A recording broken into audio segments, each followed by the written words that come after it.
Hello and welcome. I am Thomas Porteous and you're watching NewsX World. Let's take a look at some of the top stories. Donald Trump says there's a good chance that he could meet both Russian and Ukrainian leaders after very good talks between his envoy and Vladimir Putin. The comments come just days before Trump's deadline for a Russia-Ukraine ceasefire or fresh US sanctions. President Trump says billions of dollars in tariffs are now flowing into the United States after his August the 7th deadline takes effect. He makes the announcement just after midnight on Truth Social, celebrating the new trade revenue. President Trump expresses intent to impose a 100% tariff on semiconductors as part of his trade plan to strengthen the US market and address deficits. This comes as uncertainty looms over the industry.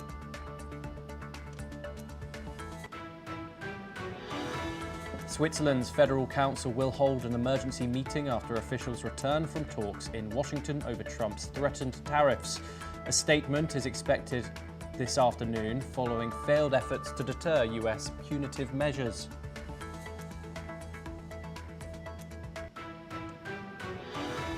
Iran's foreign minister says Tehran fully supports Hezbollah's decisions as Lebanon considers a plan to disarm the group. Abbas Araghchi says Hezbollah has rebuilt itself after last year's war with Israel and Iran won't intervene.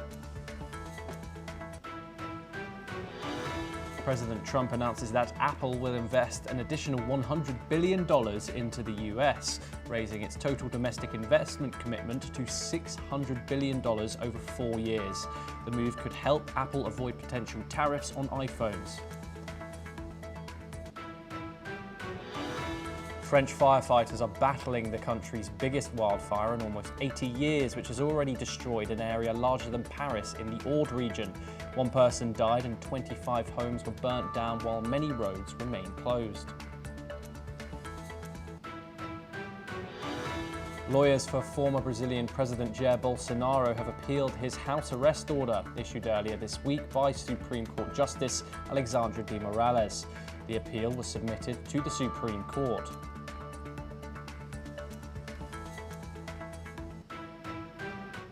Now we start this hour with our top story. US President Donald Trump has threatened to impose new tariffs on China, similar to the 50% total duties now slapped on Indian goods, a move triggered by India's ongoing purchase of Russian oil.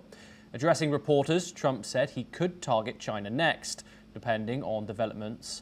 Earlier on Wednesday, the White House announced an additional 25% tariff on Indian imports, on top of an existing 25% duty.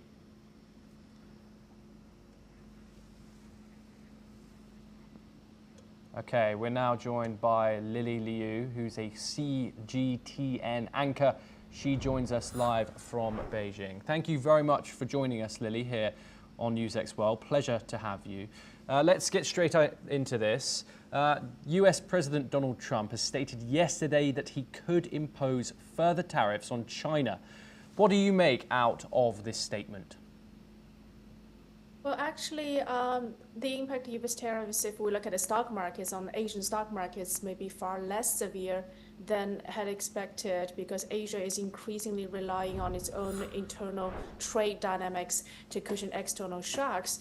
I mean, over the past decade, when we look at regional trade agreements, for instance, the RCEP, the Regional Comprehensive Economic Partnership, it have deepened economic integration, supply chain diversification, especially into Southeast Asia, and that has reduced the dependence on the U.S. market. In the meantime, China and other Asian economies, they're also pivoting toward domestic consumption and intra-Asia exports. For example, we know that ASEAN is now China's top trading partner, surpassing both the US and the EU. So this shift means that US tariffs might simply accelerate a pre-existing trend and less dependency on Asian growth from US demand. And in the longer term, the bigger risk isn't just about tariffs, right? It's actually the erosion of US market relevance. As Asia's middle class expands, we know that its economies will trade more with each other, making American tariffs increasingly symbolic rather than substantive. Yes, Lily. Obviously, we are seeing talks with Beijing and Washington on go with a reduced tariff deadline, reduced to around 30%. That's set to expire on the 12th of this month. If these talks between Washington and Beijing fail, what do you think will be the repercussions, and how do you think the Chinese government will respond? Well, China has always advocated for resolving trade disputes through dialogue and consultation, as we firmly believe that cooperation benefits both sides, while confrontation can lead only to mutual losses. So the latest tariff threats from the US side not only violate the principles of free trade and the rules of the WTO, but it will inevitably backfire. I mean, at the end of the day, it's going to harm American businesses and consumers just as much as they impact Chinese industries. We know that history has repeatedly shown that trade wars produce no winners. Unilateral tariffs can only disrupt global supply chains, drive up inflation, and ultimately slow economic growth for all parties involved. Trump has imposed secondary sanctions on India for buying Russian oil, even when there are other nations doing the same thing. Why do you think this double standard exists? Every country has the right to make independent decisions about its own energy security, and China has consistently opposed the use of unilateral sanctions, especially those that lacks a basis in international laws must be applied fairly. So energy cooperation is a sovereign right. No country should dictate the lawful cooperation of other nations under the cause of geopolitical competition. And China believes in fairness, justice, and non-interference, and we will continue to support the right of all countries to pursue independent and diversified energy partnerships. Yes, Lily, do stay with us as we go over to the Asian Stock Exchange to take a look at some of the trends going on across the region. Let's start off with the SSE index, Shanghai's index, which is up 0.2% today, gaining 7.16 points in today's session. Obviously, we have reiterated that China is not in the same boat when it comes to these tariffs that have been imposed today. They do face an August the 12th deadline as trade talks between Washington and Beijing continue. We will now move over to Nikkei 225, which is Japan's index. We see more gain in confidence here, despite a 15% tariff imposed by the Trump administration on Tokyo, a gain of 241.75 points today and up 0.59%. So that is some gain in confidence in Tokyo's market. We now move over to Nifty 50, one of India's national indexes. However, this is something different we're seeing here.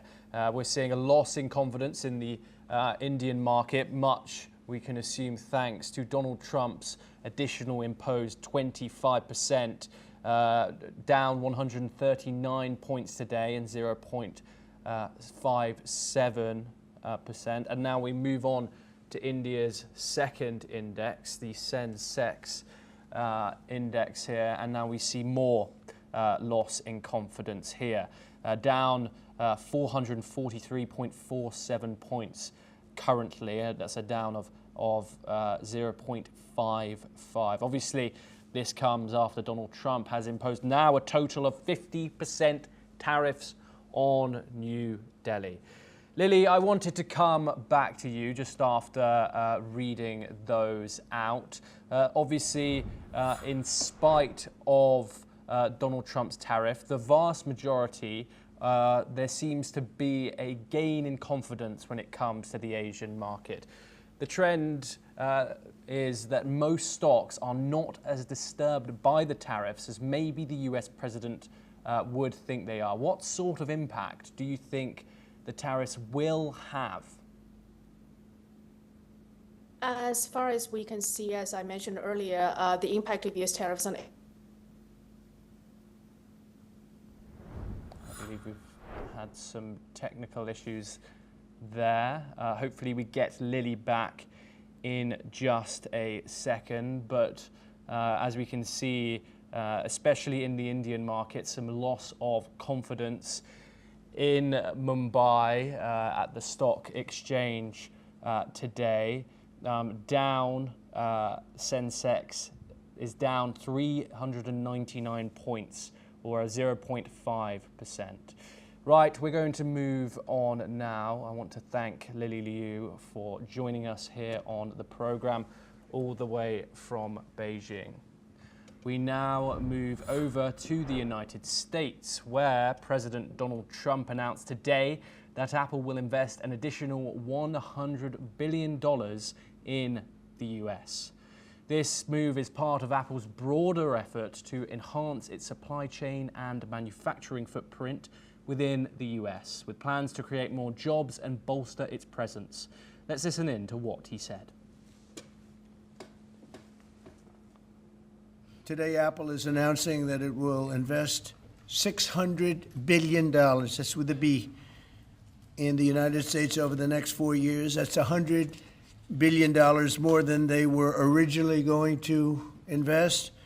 And this is the largest investment Apple has ever made in America and anywhere else. And it's just an honor to have you. As you know, Apple's been an investor in other countries a little bit. I won't say which ones, but a couple. And they're coming home.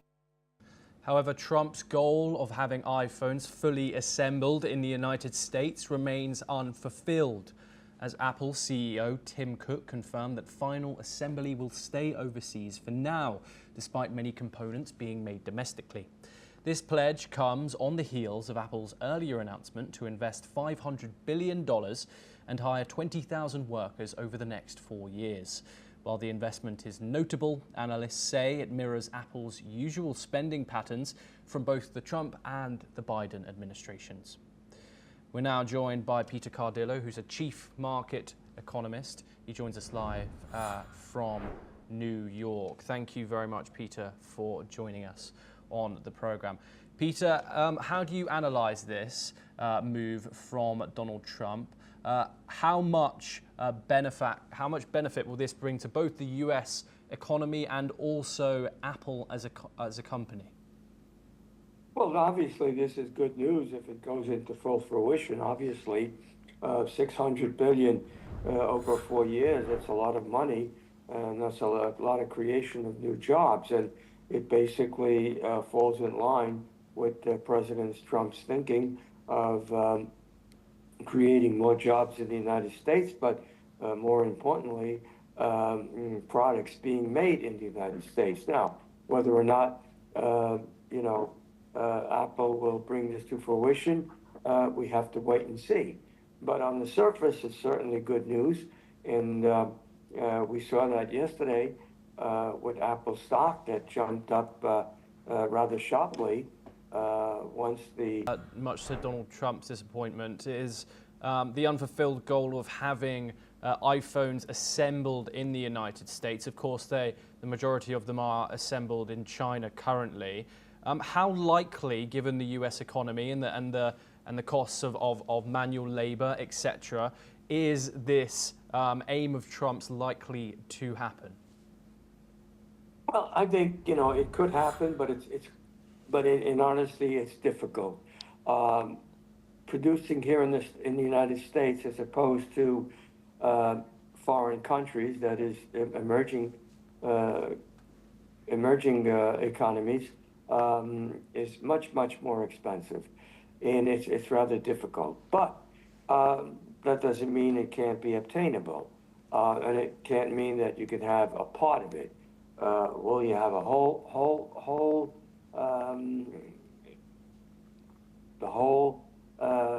production here in the United States? I don't think so.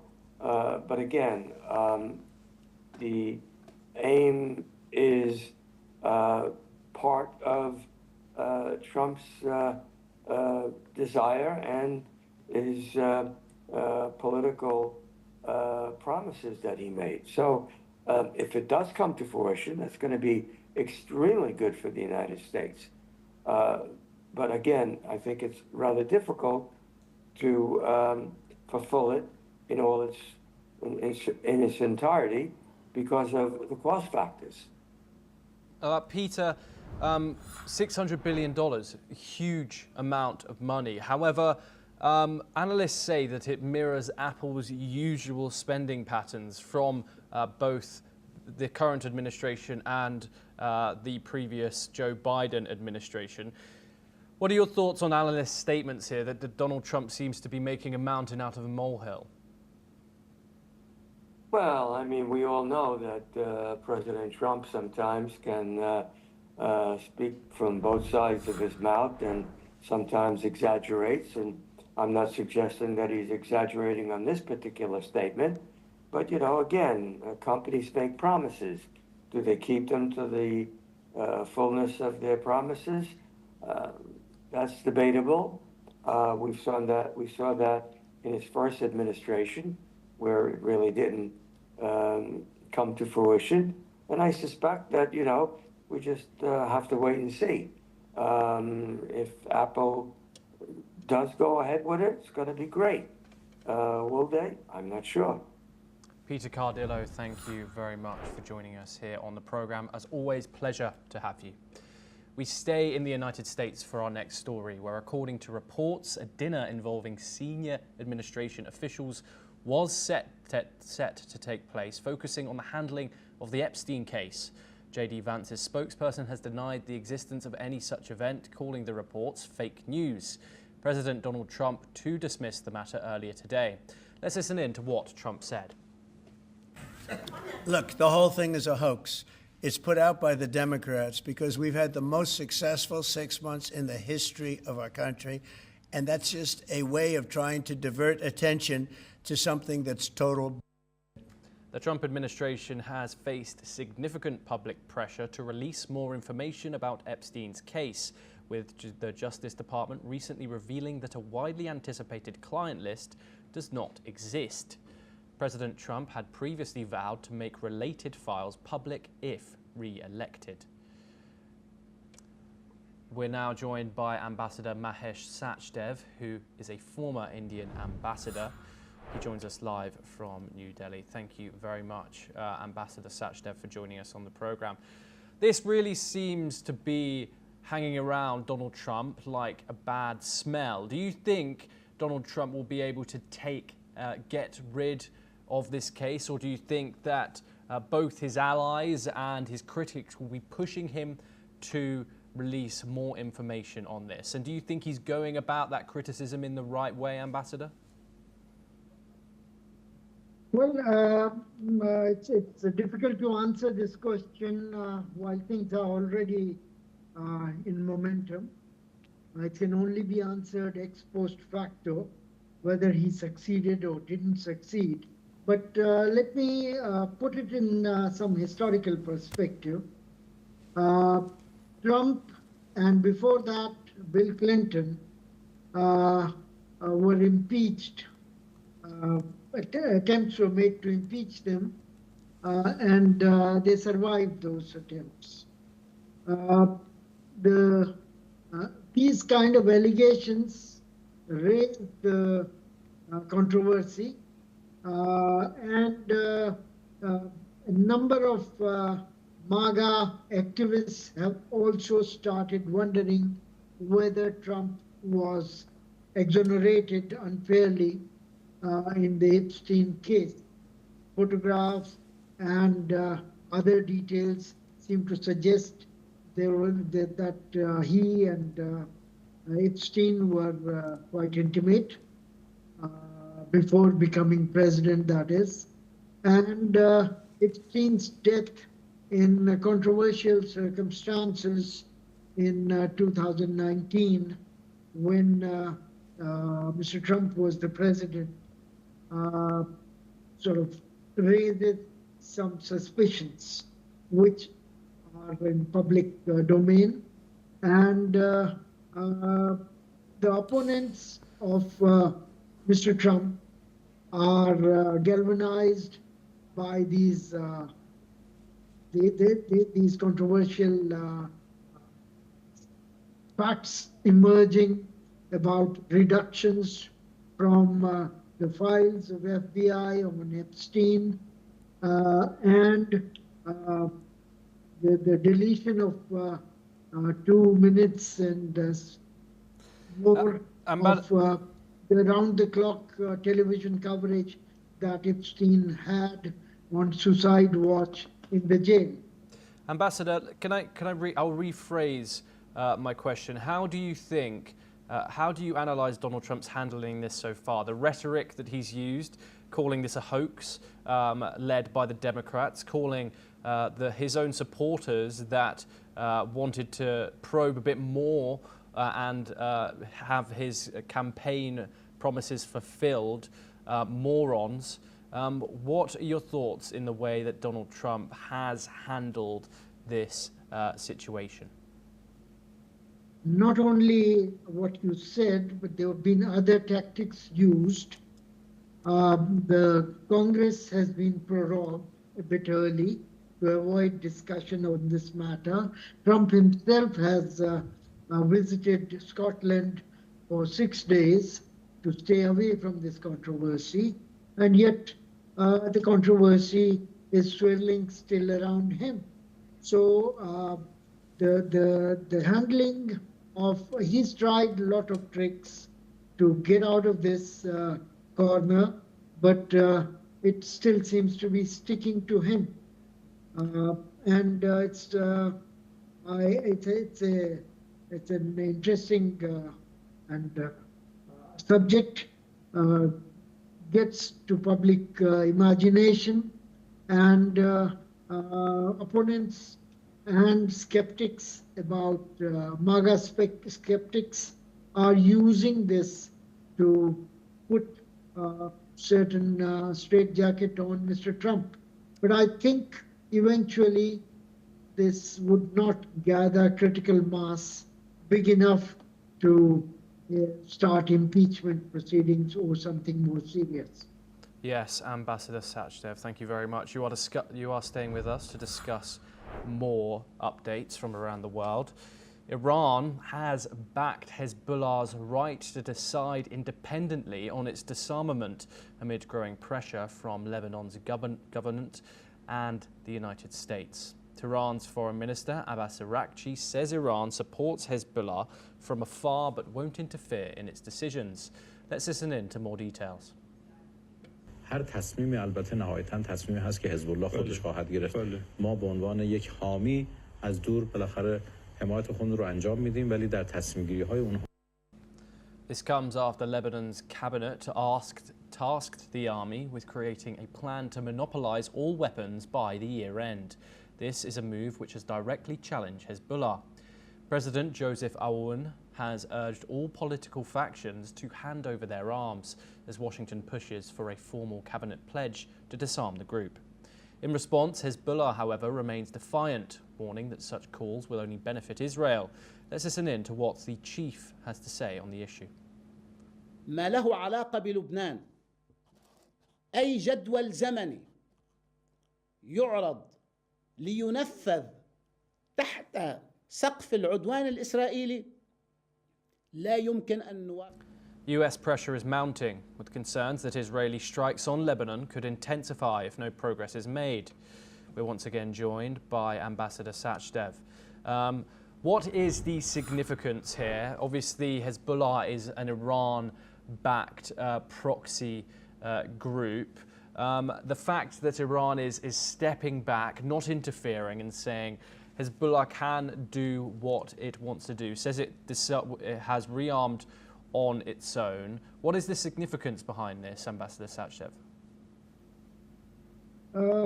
It's an important issue, and it's coming to head in Lebanon, where the countercurrents between status quoists and people who want to re-establish Lebanon as a pluralistic democracy are colliding. It's fair to say that Lebanon's politics had remained frozen since end of the civil war, and the main advantage that has given is to Hezbollah, which has been the most powerful military faction in the country, even more powerful than the Lebanese National Army. It was founded in 1982 with Iranian assistance, and Iran has been the mentor and supplier and financier of Hezbollah to a large extent, till the recent conflict saw to it that Syrian government, which was a conduit, given the land bridge from Iran to Lebanon, was replaced by a Sunni group, which is anti-Iran, and Israeli actions decimated Hezbollah's leadership and much of its arsenal. Now, the issue at the moment is Israeli occupation of 5 observation points in southern Lebanon, where it refuses to leave them unless Hezbollah moves away across the Litani River, 30 kilometers gap. This Hezbollah is reluctant to do. On the other hand, Hezbollah's own sort of strong arm tactics in political wing have been correspondingly reduced, with its military arsenal and leadership having been reduced. So all that. Ambassador Sachdev, I'm so sorry. We have run out of time. Thank you very, very much for joining us here on the program. We now move over to South America for our next story, where former Brazilian President Jair Bolsonaro has appealed a house arrest order issued earlier this week by Supreme Court Justice Alexandre de Moraes. According to legal documents seen by Reuters, Bolsonaro's lawyers argued that he did not violate any prior restraining orders and urged that the full Supreme Court be allowed to vote on the matter. The house arrest was imposed on Monday, with Justice Moraes citing Bolsonaro's alleged non-compliance with court orders and his purported attempt to involve US President Donald Trump in his legal troubles. Let's see what Flavio Bolsonaro, senator and son of ex-president, had to say. Porque foi eu que postei, não foi o presidente Bolsonaro que pediu para eu postar, para burlar qualquer medida cautelar, para indiretamente usar a rede de terceiros para se promover. Não. Eu tenho minhas redes sociais próprias, postei por minha convicção, por achar e ter certeza. In their appeal, Bolsonaro's team rejected any wrongdoing and called for a reconsideration of the ruling. The former president remains entangled in a series of investigations into alleged abuses of power during and after his term in office. Here's what Sóstenes Cavalcante, the opposition leader, commented. E a partir de agora, nós estamos nos adestrando e nos apresentando para a guerra. Se é guerra que o governo quer, guerra o governo terá. Não haverá paz no Brasil enquanto não houver discurso de conciliação, que passa pela anistia e pela mudança do fim do foro e impeachment do ministro Alexandre de Moraes. Entrarmos em obstrução total na Câmara, segundo informações também no Senado, e nós não vamos recuar enquanto não houver caminhos para a pacificação. Well, that's all we have time for. We will continue to bring you more news updates from around the world. Thank you for joining us.